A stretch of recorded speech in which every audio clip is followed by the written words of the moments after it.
Orang yang pertama kali yang akan jadi bahan bakarnya api neraka, kata Rasulullah, qari'ul Quran, ahli Al-Quran. Yang kedua al-munfik, orang yang berinfak.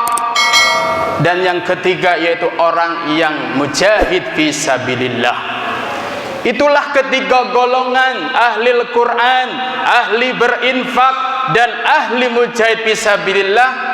Tapi kata Allah, dialah orang yang pertama kali masuk ke dalam nerakanya Allah.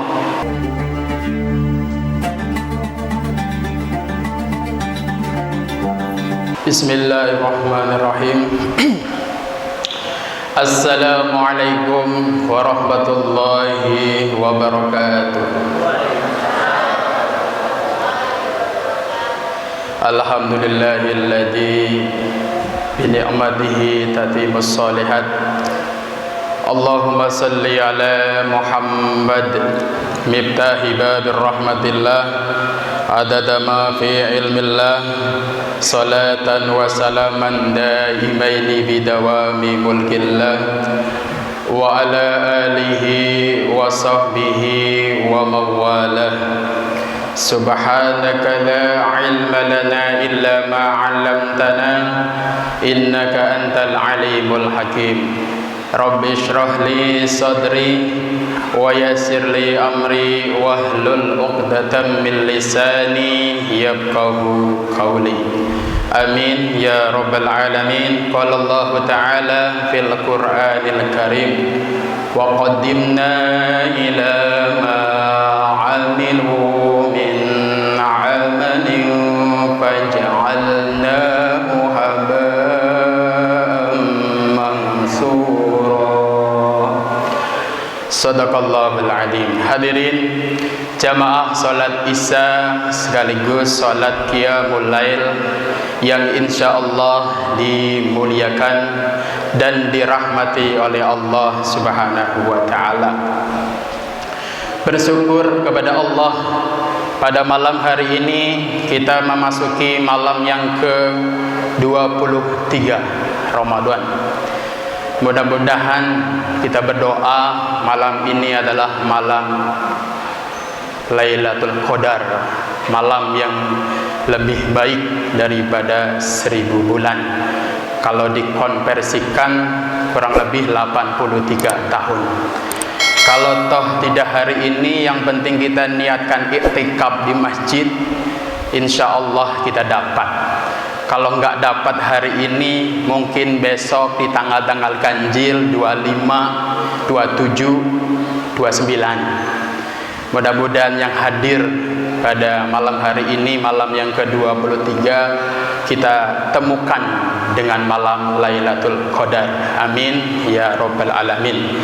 Dan semoga selama 22 hari ke belakang puasa kita, sholat Qiyamul Lail kita, sedekah kita, dan amal-amal lainnya diterima dengan penerimaan yang sebaik-baiknya. Amin ya rabbal alamin.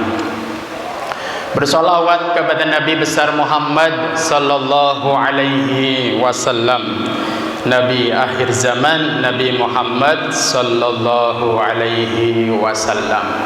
Hadirin jamaah Qiyamul Lail yang insyaallah dirahmati Allah. Kalau bapak dan ibu sekalian ditanya mau masuk surga atau neraka, pasti jawaban yang paling kompak adalah masuk surga. Tapi ketahuilah wahai bapak dan ibu sekalian, bahwa masuk surga itu mahal. Bahkan lebih mahal daripada barang-barang yang bermerek atau tas-tas yang bermerek. Pokoknya lebih mahal daripada segala-galanya. Kata Rasulullah sallallahu alaihi wasallam dalam sebuah hadisnya, ala inna sal'atallahi ghaliyah, bahwa sesungguhnya Allah Subhanahu wa taala punya dagangan. Dan ketahuilah dagangan Allah itu adalah surga. ala inna sal'atallahil jannah, dan sungguh dagangan Allah yang berupa surga itu sangatlah mahal. Hadirin yang dirahmati Allah Subhanahu wa taala, kata Rasulullah, kalian, dia bilang kepada sahabat, kalian tidak akan memasuki surga dengan mengandalkan amal yang kita lakukan. Apalagi kita berlomba-lomba di bulan suci Ramadan mengumpulkan amal. Bahkan begitu besar kemuliaan kita beramal di bulan suci Ramadan. Tapi kalau tidak mendapatkan rahmatnya Allah, kita tidak akan memasuki surganya Allah. Jadi membeli surganya Allah bukan dengan amal, tapi dengan pemberian rahmat dari Allah Subhanahu wa taala. Tetapi ketika kita mendapatkan rahmat dari Allah, maka kita harus beramal soleh, amal yang diridhoi oleh Allah Subhanahu wa taala. Maka ketika kita banyak beramal, maka kita akan mendapatkan rahmat dari Allah, dan rahmat Allah inilah yang akan memasukkan kita ke dalam surganya Allah Subhanahu wa taala.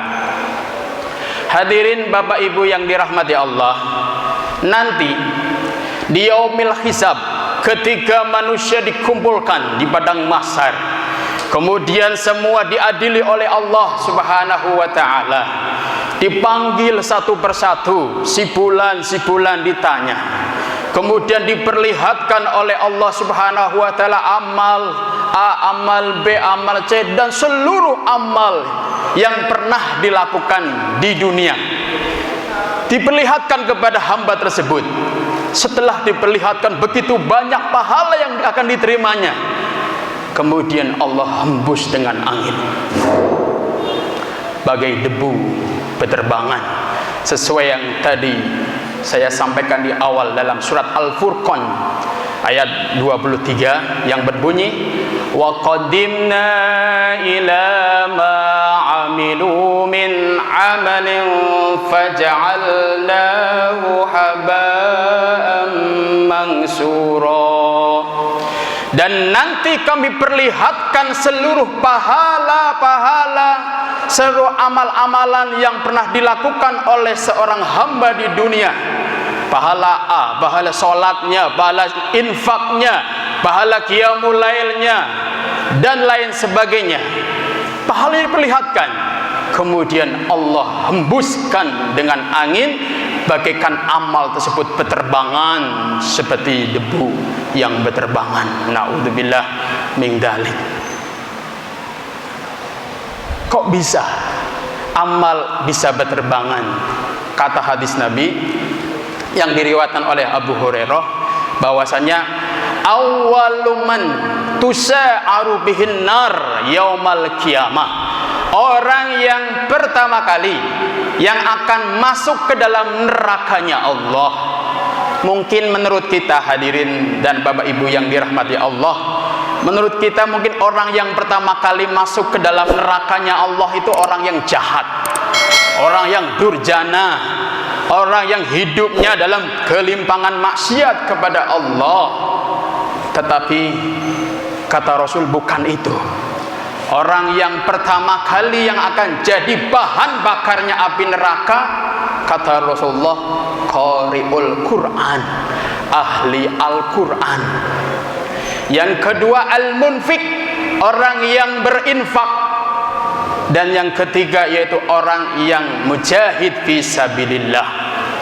Itulah ketiga golongan ahli Al-Quran, ahli berinfak, dan ahli mujahid fi sabilillah.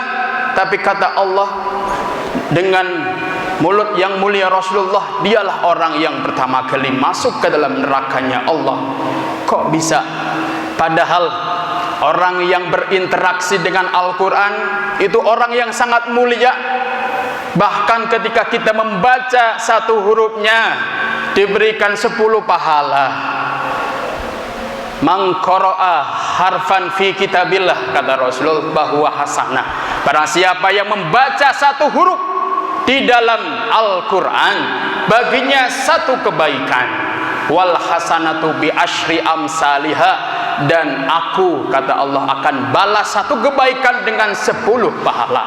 La aqulu alif lam mim harpun, saya tidak mengatakan kalau alif lam mim itu satu huruf, walakin alifun harpun, lam harpun wal mim harpun. Tetapi saya mengatakan bahwa alif satu huruf, lam satu huruf, mim satu huruf.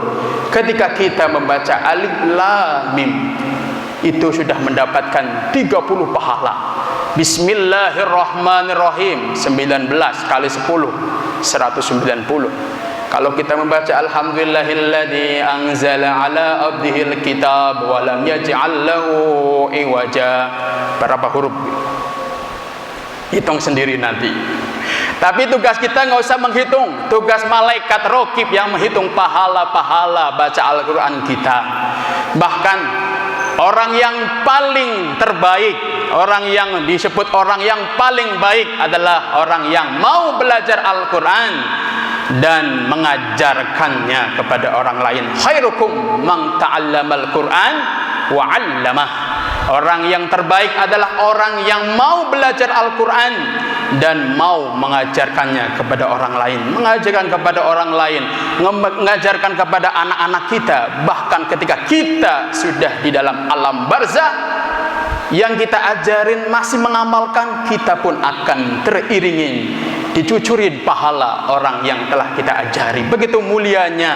Tapi kenapa orang ini orang yang pertama kali masuk ke dalam nerakanya Allah? Yang kedua, al-munfik. Itu amalan yang sangat besar. Apabila kita dikerjakan di bulan Ramadan, afdhalus shadaqah, shadaqah fi Ramadan. Sedekah yang paling afdal, yang paling utama adalah afdal, yaitu sedekah di bulan suci Ramadan. Bahkan kata Rasulullah, ittaqun nar walau bisikit tamroh, takutlah ke dalam nerakanya Allah walaupun hanya sebutir korma. Kita akan dijauhkan oleh Allah dari nerakanya, dijauhkan oleh Allah dari nerakanya Allah dengan hanya sebutir korma. Bahkan perumpamaan orang yang berinfak dalam surah Al-Baqarah itu ibarat satu biji yang ditumbuhkan ke dalam tanah, kemudian tumbuh dengan 7 tangkai, dan setiap tangkai itu 100 pahala, 100 buah. Maka 700 pahala yang didapatkan orang yang berinfak. Apalagi kita masuk di bulan suci Ramadan. Bahkan ketika misalnya ibu lagi nggak puasa karena berhalangan, ingin mendapatkan pahalanya orang yang berpuasa, ngasih sedekah, ngasih makanan ke orang yang sedang berpuasa di masjid ataupun dimanapun berada, maka walaupun kita tidak berpuasa, tapi kita mendapatkan pahala puasa orang yang memakan makanan kita. Begitu luar biasanya infak tersebut. Tapi kenapa orang yang berinfak begitu banyaknya, tapi malah orang yang pertama kali dimasukkan ke dalam nerakanya Allah? Naudzubillah. Yang ketiga adalah orang yang jihad. Jihad fisabilillah, dirinya korbankan untuk berperang melawan agamanya Allah. Keutamaannya sangat luar biasa. Bahkan ketika nanti di yaumil qiyamah tanpa hisab, dan keutamaannya lain, bis 70 keluarganya yang terdekat bisa dimasukkan ke dalam surganya Allah. Tetapi ahlil Quran, orang yang berinfak, orang mujahid fisabilillah, orang yang pertama kali dimasukkan, diseret oleh Allah ke dalam nerakanya Allah. Kenapa? Karena dalam hadis tadi dilanjutkan, ketika nanti di yaumil akhirat dipanggil satu persatu. Wahai bulan, telah aku berikan nikmat-nikmat yang banyak, di antara nikmat kecerdasan. Apa kau mengakui kenikmatan tersebut? Orang tersebut menjawab, ya Allah, saya mengakui nikmat itu dari Engkau ya Allah. Terus kata Allah bilang, untuk apa kau nikmat yang aku berikan itu? Saya untuk mempelajari Al-Quran, menghafal Al-Quran, kemudian mengajarkan Al-Quran, membaca tilawah, qiraah, tadabbur Al-Quran. Bahkan di bulan suci Ramadan sampai 3 kali khatam. Itu semua karena Engkau ya Allah, karena Engkau. Lillah, kata Allah, kadzabta, bohong. Engkau beramal membaca Al-Quran, engkau mempelajari Al-Quran, engkau menghafal Al-Quran bukan karena aku. Engkau karena ingin disebut oleh manusia sebagai ahli Al-Quran, ahli yang pandai membaca Al-Quran. Hari ini tidak ada balasan apa-apa bagimu, karena balasan kamu yang kau niatkan dari dalam hatimu, pingin disebut, pingin dipandang, pingin dilihat oleh manusia, sudah kau dapatkan di dunia. Hari ini amalmu yang begitu banyak ditiup oleh Allah bagai debu yang berterbangan. Lalu Allah bilang pada malaikat, khudu fahullu summal jahima sallu, seret, terbelenggu dia, masuk ke dalam nerakanya Allah. Na'udzubillah min dzalik. Orang yang kedua dipanggil, wahai fulan, telah saya berikan begitu banyak harta. Apakah kau mengakui nikmat tersebut? Ya Allah, saya mengakui nikmat itu dari Engkau.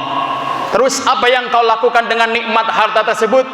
Kata orang tersebut, saya berbagi, saya berinfak, membantu pembangunan masjid, membantu orang-orang yang berbuka puasa, membantu anak yatim piatu, membantu fakir miskin.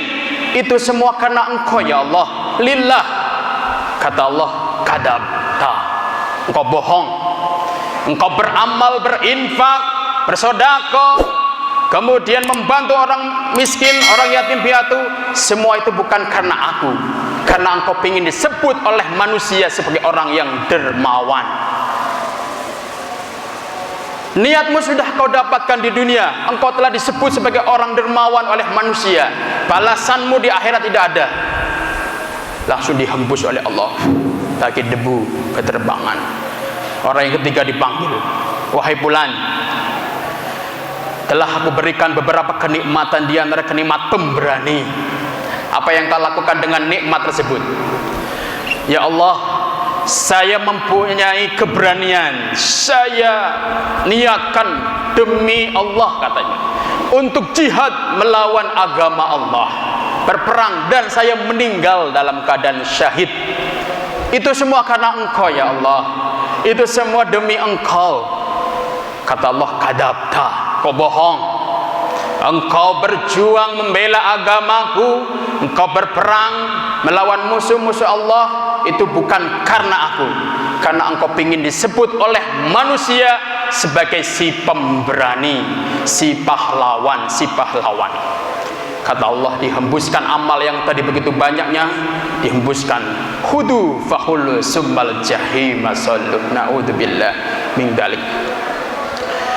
Ternyata hadirin, begitu amal yang kita lakukan, kalau niatnya kita masih ada tercampur dengan niat yang lain, bukan karena Allah murni, maka amal tersebut walaupun mungkin nanti dihadapkan oleh Allah, nih pahala-pahalanya begini, tapi karena niatnya salah, niatnya bukan karena Allah subhanahu wa ta'ala, maka nanti pahalanya dihembus sebagai debu yang berterbangan.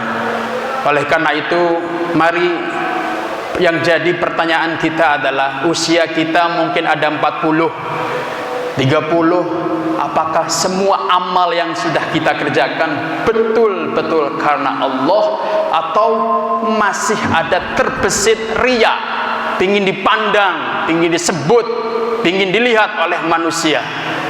Naudzubillah min dzalik. Mudah-mudahan segala amal yang kita lakukan selama hidup kita, apalagi di bulan suci Ramadan ini, benar-benar niatkan karena Allah subhanahu wa ta'ala, sehingga amal kita tidak sia-sia. Jangan sampai kita sudah beramal capek-capek, nanti di akhirat menyesal gara-gara salah niat. Niatlah semua amal karena Allah subhanahu wa ta'ala. Ketika amal kita diniatkan karena Allah, maka Allah akan memberikan rahmatnya, dan rahmat inilah yang akan kita tukarkan dengan rahmat dengan amal yang ikhlas, murni, seperti murninya susu. Semoga apa yang disampaikan bermanfaat, dan mudah-mudahan amal ibadah kita dilandasi dengan niat ikhlas karena Allah, dan semoga mendapatkan rahmat di setiap amalan-amalan yang kita lakukan, khususnya di bulan suci Ramadan, dan sehingga kita nanti masuk, apalagi orang yang berpuasa, diberikan surga khusus namanya surga Ar-Rayyan. Mudah-mudahan kita dimasukkan ke dalam surganya Allah dengan rahmatnya Allah. Amin ya rabbal alamin. Demikian, mudah-mudahan bermanfaat. Wabillahi taufiq wal hidayah. Assalamualaikum warahmatullahi wabarakatuh.